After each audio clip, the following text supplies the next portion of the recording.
모든 한약은 다 감에 안 좋다라고 얘기하는 거는 그거는 한약을 좀 폄훼를 하고 오히려 좀 너무 과장되게 그 표현을 하는 것이 아닐까 생각을 하고요. 뭐 최근 들어서 단국대학교하고 서울대 보건대학원하고 공동 연구를 했습니다. 10만 명이 넘는 데이터, 우리나라의 환자 데이터를 조사를 해서 양약과 한약을 복용한 환자들이 어떤 경우가 더 간독성이 많이 발생을 했느냐라고 이제 그걸 통계를 냈어요. 결과는 여러분들이 예상하는 것처럼 양약을 복용한 경우가 훨씬 더 많이 간독성을 냅니다. 이 한약이라는 모든 그 약물을 다 싸잡아가지고 통으로 그것이 다 이제 간독성을 일으킨다라고 얘기하는 것은 그건 잘못된 지침이고요. 이 지침을 이제 바로 잡는 것이 조금 전에 제가 말씀드렸던 그런 대규모 연구죠. 10만 명 이상의 데이터를 한번 분석을 해보자 이거예요. 그랬을 때 오히려 한약을 복용한 분이 상대적으로 좀 더 안전하고 또 지금까지 우리가 알고 있었던 이런 오해하고는 다른 결과가 나왔다는 거는 한 번 더 우리가 심사숙고하고 뭔가 생각을 해봐야 될 부분이 아닌가라고 생각을 합니다. 교수님, 그러면 암 환자에게 추천할 만한 명상법은 어떤 것이 있을까요? 사실 명상 관련돼서는 아시아권에서 굉장히 많이 발전을 했던 거잖아요. 뭐 인도의 뭐 우리가 알고 있는 뭐 아유르베다 의학이라든지 뭐 등등이 굉장히 이 명상법에 대해서는 뭔가 좀 고도의 그 선진화된 기술들을 가지고 있는 거고, 우리나라만 하더라도 뭐 선불교나 등등에 있어서의 명상법들이 그 화두를 던지고 거기서 이제 그 답을 찾아 나가고 면벽 수련을 하고 뭐 이런 방법들이 굉장히 동양적인 건데, 이 중에서 뭔가 좀 그 서양 사람들에게 적합하고 거기서 또 잘 쉽게 이해할 수 있도록끔 프로그램화시킨 명상법이 있습니다. 그게 마인드풀니스 메디테이션이라고 해서 우리말로 번역을 하면은 마음 챙김 명상이라고 얘기를 하는데요.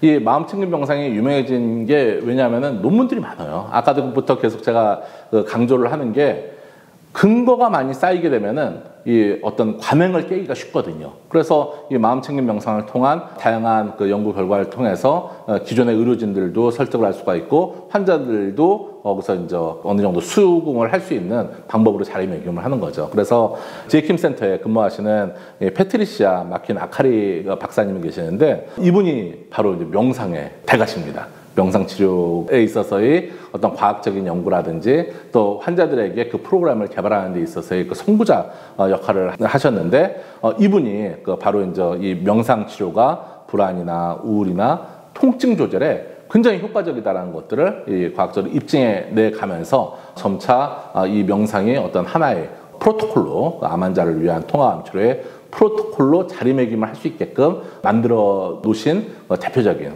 분이라고 말씀드릴 수 있겠습니다.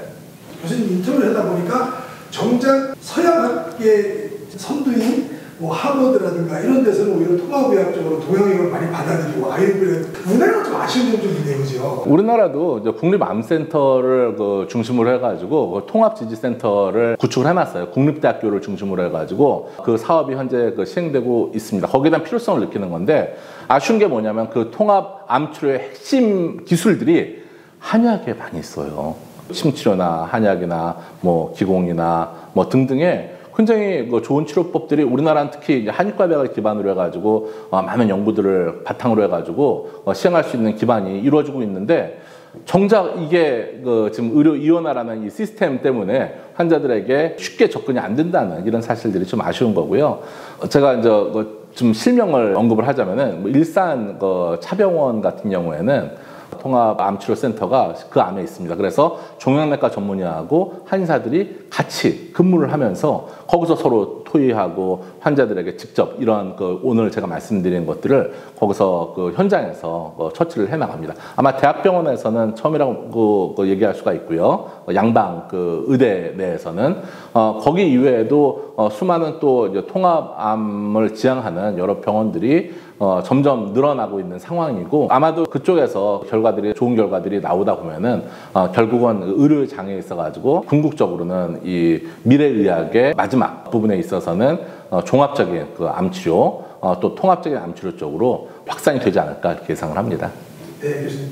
저도 보면 이게 현대의학 같은 경우는 대증요법이기 때문에 거기에 한계가 있었는데, 교수님 말씀을 듣고 보니까 우리 한의학이라든가 이런 것들이 보조가 아니고 오히려 이게 주객이 전도돼서 오히려 끌고 가야 되는 거 아닌가 싶기도 하거든요. 여기서 좀 한 말씀 더 부탁드립니다. 분명히 그 암 치료에 있어가지고 표준 치료라는 것은 굉장히 중요하죠. 이미 이 치료율이 또는 이제 치료 결과들이 나와 있는 것들을 부정하는 건 아니에요. 다만 기존에 나와 있는 그 치료율을 더 올릴 수 있을 것인가, 끌어올릴 수 있을 것인가, 아니면 적어도 그 치료를 받는 데 있어서 고통스럽게 치료를 받지 않고 좀 편하게 치료를 받을 수 있을 것인가가 관건인 거거든요. 이런 부분에 있어서 분명히 그 통합암 치료가 역할을 해줄 수 있을 것이라고 생각을 하고, 그 핵심에는 또 이제 이런 한의학적인 치료 기술들이 있기 때문에 관련된 어떤 연구들도 활발하게 이루어지고, 또 많은 환자분들에게 절대로 뭐 예를 들어서 한약을 먹으면 안 된다, 뭐 침을 맞으면 안 된다, 이런 어떤 환자들에게의 어떤 위협이나 경고보다는 이게 어떤 치료에 한계가 있고 어떤 부분에 있어서는 이익이 있는데 여기서 당신이 선택할 수 있는 건 어떤 것이다라는 가이드라인을 제시해주는 이런 노력들이 필요하지 않을까 생각을 하고요. 특히 저는 그 미국의 통합암센터가 굉장히 앞서 있다고 생각을 하는 것이, 이러한 종양학을 전문적으로 하는 사람들이 과학적인 방법을 통해 가지고 접근에 들어가고 그 방법을 통해 가지고 가이드라인을 만들어 놓는다는 게 굉장히 존경스럽고 굉장히 선진적인 그런 방법이 아닐까라고 이제 생각을 해보는 거죠.